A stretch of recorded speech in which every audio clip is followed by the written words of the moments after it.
Hey guys, Jaws Shark Reviews here, and today we're going to be taking a look at the Transformers Legacy United Deluxe Class Cyberverse Universe Slipstream. So here she is in her jet mode, and yeah, so now before we take a look at Slipstream herself, let's take a look at the packaging she comes in. And yeah, so here it is. Here's the front box art of her in plane mode, and yeah, Cyberverse Universe Slipstream, Deluxe Class, all the stuff I previously stated. Here's the box art. I don't know, for some reason, some looks off about the art here. I mean, her eyes aren't glowing or anything. It's just, I don't know, it looks unfinished. I mean, it's not bad. It does present, the design of the figure pretty nicely, but it just, just give it glowing. Like, even her head crest has a glowing red, is glowing red. So I mean, I don't see why the eyes couldn't. I mean, it's more noticeable off camera than it is on camera, but whatever. It's just random. But yeah, so here's more zoomed out shot. Here's half of the main artwork for Legacy United. Here's the back, 15 steps to transform. You got product shots right here, robot mode, alt mode, 40 years of Transformers. That's now out, over, obviously. I mean, it wasn't when this came out. All this down here, bottom of the box, and that is it for the packaging. So, let's bring Slipstream right back here, and yeah, now this is obviously a redeco, slight retool of the Legacy United Deluxe Windblade, also based off Cyberverse. And when I first saw this figure, like when they was first revealed, I'm like, it's all right looking and everything, but it's like, couldn't they just make a new mold? And I forgot if on the listings they mentioned that. Like, it might have been then that I was like, okay.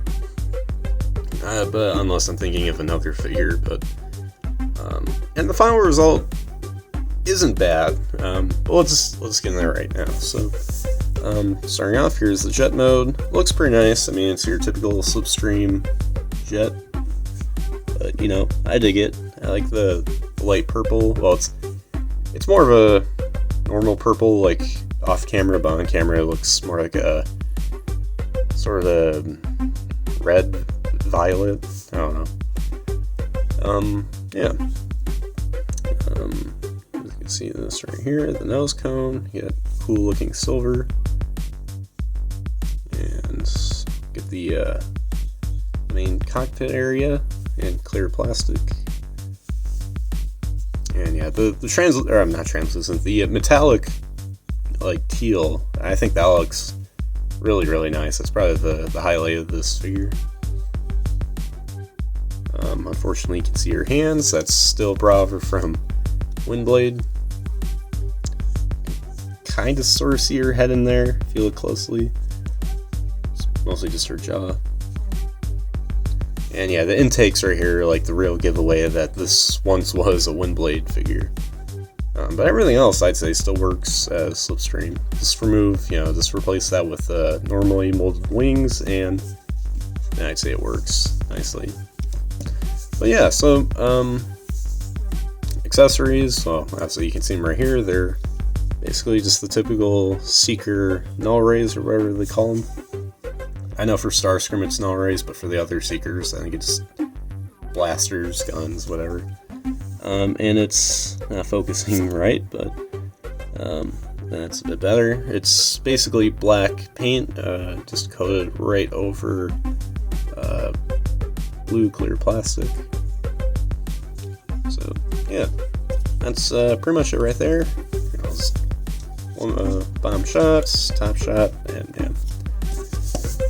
Alright, so yeah, anyways, now for the alt mode size comparisons. Here she is with Windblade, and yeah, you could see mold wise exact same, but when you have two different color schemes and everything, it kind of does change things a bit. Not totally, well, sometimes, but in this case it's like, okay, yeah, you can kind of, you can still tell who they are.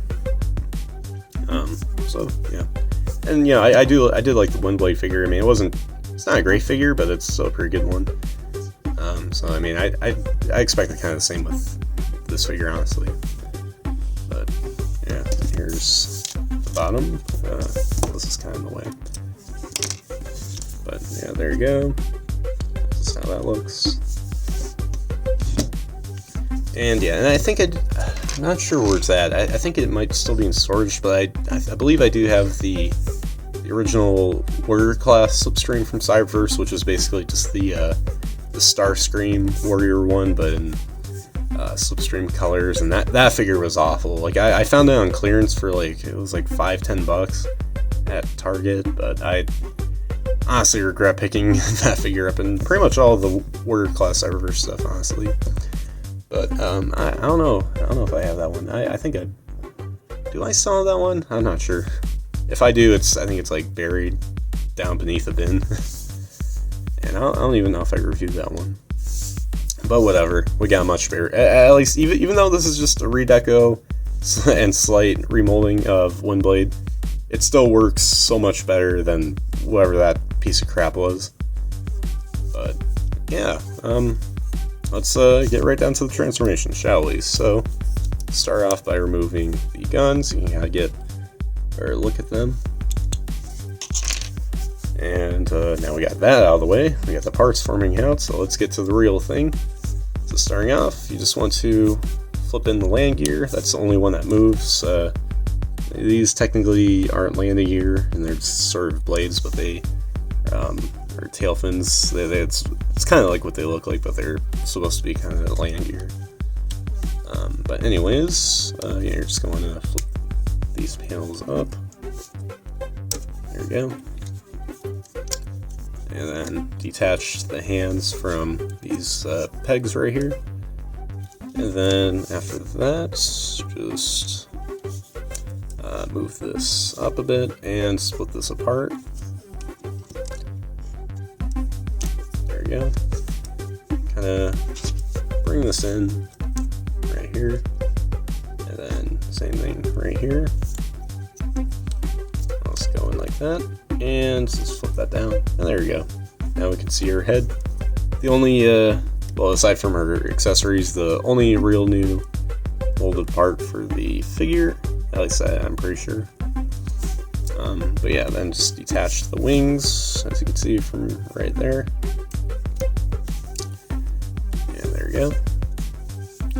After that, just move this all down, and then sort of bring this up. As you can see right here, it was down here, and then you just want to move it all the way up here. And there's like these two tabs that'll go into those slots right up there. And there we go. And then after that, just bring down the back panels and split apart the legs. Then after that, swivel around the waist, then flip up the feet, and at the same time bring down the tail fins. Well, in alt mode they're just one, but now they're separated. Speaking of tail fins, the other two ones, just flip those back right here. There we go. Actually, wait, no, I forgot. No, these tail fins don't go right here. They actually go right back here. And I'll just kind of click. There we go. So they kind of become heel spurs in a way. And then after that, you just want to bring this all back right here. Just unattach this. There's slots right there, and her where collarbone should be, and that's where those tabs go into. And yeah, you just want to bring them back right here. This tab right here, and that slot will attach right over that. And then you can just close this up. And there we go. So that is it for the transformation. So, yeah, without further ado, there you guys have Slipstream in her robot mode. And despite the hate, despite the criticism, it's not really that bad. I mean, I can see where everyone's coming from. It's kind of, and I do agree it is pretty much a lazy retool, but I mean, it's they changed enough where it's like, okay, yeah, I could see this as being a Slipstream figure, but you know, they could have done more, I will say. Yeah, anyways, let's take a look at the head sculpts. Like I said before, aside from the guns, that's the only real new part from this figure. I'd say it looks very nice. It doesn't really look anything like her head on the show, but it's kind of, you can still tell it's a female Seeker. But yeah, I will say this is pretty clever. There's a part that this chest is unchanged from Windblade, but there's like a little section that I wonder if like they made that on purpose, knowing that this figure would come, because they painted this teal with and there's a Decepticon logo right in there. That's supposed to be like the main chest window that the Seekers have, so it's kind of clever, that they still incorporated that despite this, not being a proper Seeker figure. But yeah, again, really nice paint on the legs, and you got metallic teal, black, and then silver right here for the intakes, and I think that looks really nice. Here's the back. Obviously it's a Seeker, you can expect a backpack. And yeah, that's pretty much it. The legs are pretty nice and clean, and the heels have the thrusters still. So yeah, pretty nice. Now for the articulation, head is on the ball joint, so you can move it side to side, and you can move it upwards at least that much and downwards that far. Shoulders can move outwards this far and can swivel a full 180 or full 360. It's a little bit hindered though because of the wings, but yeah, bicep swivel right here,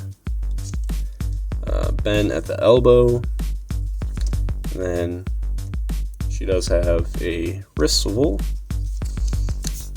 rotation here at the waist. Legs can kick up this far, and there's somehow glitter in there if you can see. It's kind of hard to tell. It's easier for me to see, but yeah. And legs can kick backwards that far. Pretty tight, by the way. Like when I'm moving back and forth, it's really nice and tight. Legs can spread out that much, and there's a thigh swivel. Bend at the knee, and let's see, ankles do pivot quite a good bit, and the feet can move up and down. And that's pretty much it there for the articulation. So it's exactly the same as what we got on Windblade, but it still functions pretty nicely. So hey, that's good. Now, something I do want to note is that on the wings here, even though they don't really stay in place, the proper way to put them, I think, is something like this, because as you can see, there's a hole right there, just molded in, and I think there's kind of a little click. I mean, it's not really a click, it's just like a little bump, and it kind of goes right in there. It doesn't stay in there well, but I think that's to imply where the wings are supposed to be, at least in robot mode. So for those wondering, if you're constantly adjusting the wings, it's like, where does it go? Oh, that's where it goes. So yeah. And I guess a little bit of articulation I didn't show off, which is inherited from Windblade, of course, are the wing turbines right here. I showed these off before, but yeah, they can still spin around, and just because it's not necessary to Slipstream doesn't mean that they're not useless or something. It's not like they just kept them in there, but now they're just frozen solid. Now you can still move them around however you like, so I think that's a good thing. Not necessary or anything, but it's still pretty good. So yeah. Now again, for accessories, she comes with her null ray guns. Let's look at them up close one more time. Here's what this side looks like. Unfortunately, typically Seekers, and even the ones in Cyberverse, did have their cannons right on, like on their biceps, like pretty much every other iteration of them in Transformers. Unfortunately, because this is a Windblade retool, there's nowhere to attach them right there, as you can see. Well, I guess on the back of her shoulder pad, there's a hole right there, but that's not really going to do much. So yeah, unfortunately, she'll just have to hold it in her hands. That's the only way that the box shows. Yeah, it's not the end of the world, but it's kind of like, come on, you could have at least given her new biceps or something to put them in. I mean, now granted they're pretty slim, so they just barely fit, but I don't know, they could have done at least something new, so she's not just holding them like this. It just ain't the same, but whatever. So yeah, straighten her out right here. Yeah, so anyways, now for the robot mode size comparisons. Here she is with Windblade, and honestly, it's practically the same height, same figure essentially. I mean, it's going to be slightly different because of the heads, but yeah, that's how that works here. And yeah, this is the section of Windblade that I was talking about before. I'm not sure if I doubt it, but I don't know if the original Cyberverse design had that, but it looks like they probably put that in there just so that way Slipstream can have this here. So but yeah, honestly, at the end of the day, you could tell it's basically just a Windblade retool. It's not really. So I mean, it does. I will admit, this design actually does work as Windblade, except for maybe the wings. But I mean, even the wings is honestly aesthetically just remove the turbines and whatever, and it's Slipstream, but once you see this Windblade, you can't unsee it. I mean, this one came out first, obviously, but if you never heard of Windblade or anything, this is kind of your introduction to this mold and Windblade and whatnot, then it's you'll kind of okay, yeah, this is Slipstream, but then you see this, and then you're like, oh wait, so yeah. So I mean, honestly, even though it's not a bad retool, not a bad reuse, they could have, if they're so worried about the budget, they could have at least waited until Age of the Primes or something, and then develop a new mold, and then we wouldn't have to worry about any of this. But here we are, I guess. So yeah. But yeah, that's pretty much it there for the robot mode size comparisons. And there you guys have my review for the Transformers Legacy United Deluxe class Cyberverse Slipstream.